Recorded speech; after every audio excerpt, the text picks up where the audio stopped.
तो good morning everyone. तो MKC education में आप सभी का स्वागत है। अगर आए हो तो 2 मिनट रुक के समझ लेना है भाई, कैसे बनता है नहीं बनता है, ठीक है। तो क्लास 7 का न्यू एनसीईआरटी है, ठीक है। त्रिभुज की सर्वगन समता, कॉन्ग्रेंट ऑफ ट्रायंगल 15, एक्सरसाइज कितना है 15 को आज हम लोग पढ़ेंगे, ठीक है। तो शुरू हम लोग करेंगे 15.1 से। इससे पहले अगर आप नए आए हो चैनल पे तो कृपया 1 से 2 मिनट रुक के देख लो कैसे बताते हैं नहीं बताते हैं, उसके बाद आपको जाना है जहाँ भी, ठीक है। तो चलिए शुरू करते हैं।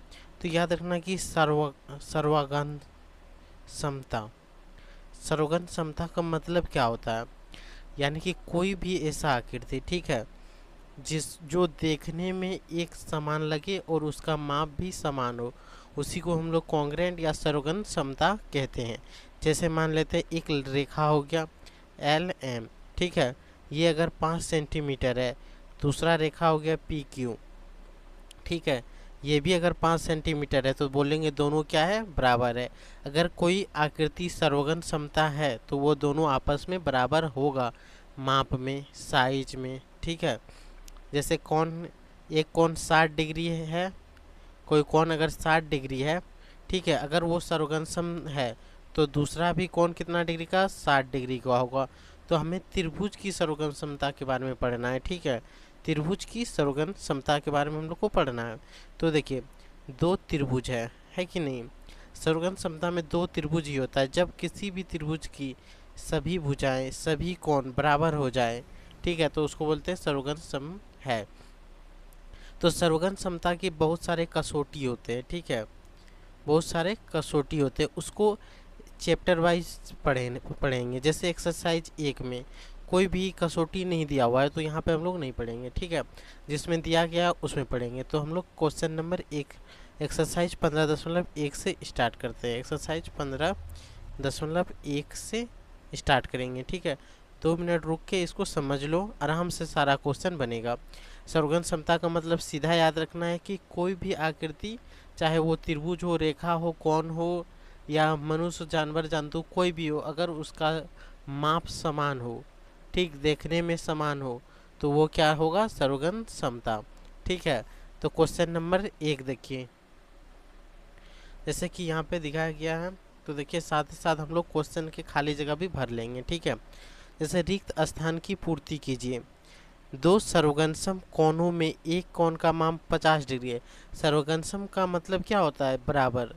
दो को है तो दोनों बराबर होना चाहिए। तो एक का मान 50 डिग्री है तो दूसरा कोण का माप क्या होगा, 50 डिग्री होगा। तो यहाँ पे क्या भरेंगे, 50 डिग्री। कैसे होगा, क्योंकि सर्वगनसम समता का मान है कि कोई भी आकृति उसका माप बराबर हो तभी वो सर्वगनसम होगा। यानी एक माप 50 डिग्री है तो दूसरा माप भी 50 डिग्री होगा। अब देखिए क्वेश्चन नंबर 2 पे आते हैं।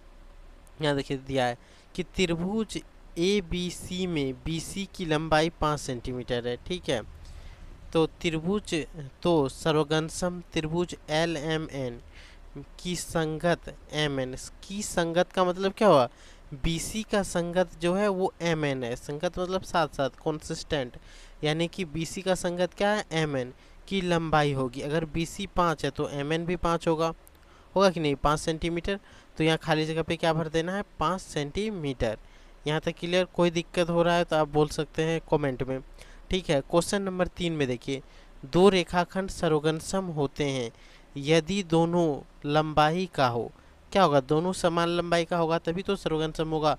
सर्वगनसम में माप को देखा जाता है, माप मतलब उसके साइज को देखा जाता है, जबकि समरूप में समान आकृति देखा जाता है। अगर त्रिभुज है, एक छोटा एक बड़ा, फिर भी वो क्या होगा, समरूप होगा। लेकिन एक बड़ा त्रिभुज एक छोटा त्रिभुज ले लेंगे तो वो सर्वगनसम नहीं होगा, क्योंकि उसका माप अलग अलग हो सकता है, ठीक है। तो दो रेखाखंड सर्वगनसम होता है यदि दोनों का माप क्या होगा, समान। तो यहाँ पे क्या भराएंगे, समान, ठीक है। अब देखिए, यदि त्रिभुज पी क्यू आर, ये चिन्ह देख रहे हैं, इस चिन्ह को कहते हैं सर्वगन समता, ठीक है। इसको अंग्रेजी में बोलेंगे कॉन्ग्रेंट। त्रिभुज वाई जेड एक्स हो तो वाई जेड एक्स के सभी भागों को लिखिए जो निम्नलिखित हो। अगर कोई त्रिभुज सर्वगनसम है तो पहले ही बताएं क्या, कि उसका सभी भाग अन्य त्रिभुज के सभी भागों से मेल खाता होगा। अगर कोई कोण 60 डिग्री है तो जैसे यहाँ पी है, क्यू है, आर है, सबका मान क्या होगा, एक्स वाई जेड एक्स का मान के समान होगा। पी क्यू की लंबाई, क्यू आर की लंबाई या पी आर की लंबाई जो होगा वही वाई जेड जेड एक्स और वाई एक्स की लंबाई होगा। ठीक है, तो देखिए हम लोग एक फोटो बना लेते हैं। त्रिभुज पी क्यू आर और वाई जेड एक्स है। तो देखिए